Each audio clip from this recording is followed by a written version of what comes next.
Assalamualaikum warahmatullahi wabarakatuh. Kali ini kita akan belajar tentang PPKN, yaitu tentang penerapan Pancasila di lingkungan sekitar. Nah, anak-anak, kali ini kita sudah memasuki subtema 3 ya, di tema 1. Pertama-tama kalian buka bukunya pada halaman 109. Subtema 3 halaman 109 ya. Di situ ada gambar Udin dan teman-temannya sedang ngapain anak-anak? Ya, mereka yaitu sedang berdoa sebelum pulang. Nah, anak-anak, selanjutnya kalian buka bukunya pada halaman 110. Di sini kita harus menulis contoh penerapan sila pertama dan juga sila kedua. Kita fokus sama sila pertama dulu ya, yaitu 1. Berdoa sebelum pulang seperti yang dilakukan Udin dan teman-temannya tadi. Kenapa kok ini merupakan sila pertama, Nana? Karena ini berhubungan dengan Tuhan. Kita melakukan sesuatu untuk Tuhan, berdoa sebelum pulang. Sholat berjamaah, mengaji, puasa, berdoa sebelum tidur. Nah, jika kita lihat kelima contoh ini, berarti sesuatu yang dilakukan untuk Tuhan kita. Untuk sila kedua yaitu menghormati orang tua, menghargai teman, menolong orang lain, tidak membeda-bedakan teman, dan yang terakhir adil kepada teman. Nah, anak-anak, dari contoh-contoh ini dapat kalian lihat ciri-ciri yang kedua yaitu menghormati, menghargai, menolong, serta adil. Itu merupakan ciri-ciri sila kedua. Kalian ingat-ingat ya. Ciri-cirinya ada apa aja anak-anak? Menghormati, menghargai, menolong, adil, dan juga tidak membeda-bedakan teman. Itu kata kuncinya ya. Menghormati, misal ya, bisa menghormati guru, menghormati orang yang lebih tua, menghargai siapapun. Pokoknya kalian hafalkan kata kuncinya. Selanjutnya kalian buka halaman 111. Di situ ada dua gambar. Gambar pertama yaitu ada percakapan, "Aku lupa membawa bekal. Mari makan bekalku bersama-sama." Untuk yang kedua yaitu Edo dan Udin. Udin dan Edo bermain bersama meskipun berbeda agama. Nah, kira-kira apabila disuruh memberi tanda centang pada gambar yang sesuai sila kedua, kira-kira mana yang dicentang anak-anak? Ingat, kalau sila kedua tadi apa kata kuncinya? Menghormati, menghargai, menolong, adil, dan tidak membeda-bedakan teman. Untuk yang pertama yaitu, nah itu mereka saling berbagi ya. Berarti tentang apa anak-anak? Tidak membeda-bedakan teman. Yang kedua juga Edo dan Udin saling berbagi meskipun berbeda agama. Mereka juga tidak membeda-bedakan teman. Berarti keduanya diberi tanda centang. Selanjutnya yaitu dibuka halaman 126. Di situ ada bacaan. Ayo kita baca bersama-sama ya. Saling memaafkan dapat menjaga persatuan dan kesatuan. Menjaga persatuan dan kesatuan di sekolah merupakan perbuatan terpuji. Perbuatan tersebut sesuai dengan Pancasila sila ketiga. Nah, sudah dibacakan? Nah, di sini ada kata kunci dari sila ketiga, Nana. Berarti kata kuncinya apa, Nana? Saling memaafkan, menjaga persatuan. Nah, kata kuncinya yaitu nomor 1 yaitu menjaga persatuan. Nah, kalau kita ditanya apa bunyi sila ketiga yaitu apa Nana? Persatuan Indonesia. Nah, sudah diingat ya. Sekarang dibuka bukunya halaman 126.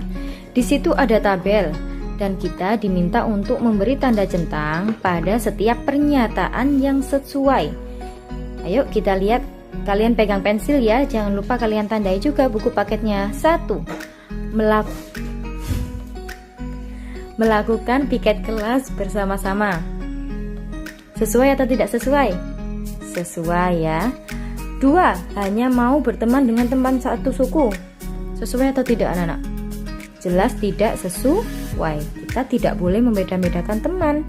3. Melakukan upacara bendera dengan tertib. Sesuai ya. 4. Menjaga kebersamaan dengan seluruh siswa yang berbeda suku bangsa. Nah, kalau berbeda suku bangsa dan saling tetap bersama berarti dia sudah sesuai. Selanjutnya dibuka buku paketnya pada halaman 127 ya.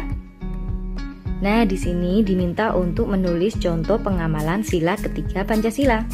1. Rukun dengan teman atau anggota keluarga. 2. Bangga menjadi warga negara Indonesia. 3. Menggunakan produk dalam negeri. Dan yang keempat, memaafkan orang lain agar tetap rukun. Nah, anak-anak, dari maksudnya keempat contoh ini dapat kita simpulkan bahwa pengamalan dari sila ketiga yaitu yang berkaitan dengan persatuan. Jadi di mana kegiatan yang bisa mempersatukan orang-orang ya, paham ya? Selanjutnya yaitu pada halaman 129. Di situ ada bacaan. Mari baca bersama-sama ya. Ikuti garis yang ada pada layar. Kelas Udin mendapat giliran menjadi petugas upacara. Siswa yang tidak menjadi petugas akan menyanyikan lagu wajib nasional. Nah, anak-anak, pada gambar tersebut dapat dilihat bahwa mereka sedang melakukan diskusi. Nah, diskusi tadi kira-kira melambangkan sila keberapa, anak-anak? Iya, sila keempat. Sekarang kita lihat pada buku paket halaman 130. Di situ ada contoh beberapa lagu yang akan dinyanyikan. Nah, untuk dipilih, maka kita harus melakukan voting atau pengambilan suara agar tahu mana lagu yang lebih banyak dipilih, anak-anak. Nomor 1 ada Bagimu Negeri, ternyata mendapatkan 4 suara. Nomor 2 ada Garuda Pancasila mendapatkan 3 suara. Yang ketiga Hari Merdeka mendapatkan 2 suara. Lagu Indonesia Pusaka mendapatkan 5 suara. Lagu Maju Tak Gentar mendapatkan 1 suara. Dan dari Sabang sampai Merauke mendapatkan 6 suara. Nah, ini namanya pengambilan suara ya, anak-anak. Dari pengambilan suara ini kita akan memilih lagu mana yang paling banyak dipilih. Kalian lihat saja jumlah totalnya. Di situ ada angka 4, 3, 2, 5, 1, dan 6. Kira-kira lagu mana yang paling banyak dipilih, anak-anak? Ya, lagu Dari Sabang sampai Merauke, karena ada 6 orang yang memilih, yaitu paling banyak yang memilih ya. Sekarang dibuka bukunya halaman 130. Di situ ada bacaan, mari kita membaca. Para siswa bermusyawarah menentukan lagu dan petugas upacara. Hal itu sesuai dengan pengamalan sila keempat Pancasila. Pembagian petugas dilakukan secara adil. Hal itu sesuai dengan pengamalan sila kelima Pancasila. Nah, anak-anak, kita lihat contoh yang pertama, yaitu para siswa bermusyawarah menentukan lagu dan petugas upacara. Ada kata-kata musyawarah. Kalau musyawarah tadi sama kayak diskusi kan? Berarti dia sesuai sila keempat. Berarti kata kunci dari sila keempat yaitu musyawarah atau diskusi. Paham ya? Sekarang contoh yang kedua, pembagian petugas dilakukan secara adil. Adil, karena tugas dan adil berarti ini sesuai sila kelima. Nah, anak-anak, kata kunci untuk sila kelima ini apa sih? Kata kuncinya yaitu kerjasama, gotong royong, dan adil. Itu kata kuncinya. Kata kuncinya tadi apa, anak-anak? Kerjasama, gotong royong, dan juga adil. Nah, selanjutnya dibuka halaman 131 ya. Di situ ada contoh pengamalan sila kelima. Ingat tadi berkaitan dengan gotong royong, kerjasama, dan juga keadilan ya. 1. Gotong royong membersihkan kelas. 2. Membagi tugas pekerjaan rumah dengan anggota keluarga. Berarti nomor 2 ini tentang adil ya. Dan yang ketiga, menghargai hasil karya orang lain. Ini juga termasuk adil. Sekarang halaman 132 tetap ya, yaitu contoh kedua. Contoh pengamalan sila keempat. 1. Berdiskusi memilih ketua kelas. 2. berdiskusi memilih lagu untuk upacara bendera. 3. Berdiskusi menentukan jadwal piket. Nah, ingat contoh dari sila keempat yaitu tentang diskusi atau musyawarah. Paham ya, Nana? Sekarang dibuka bukunya halaman 133.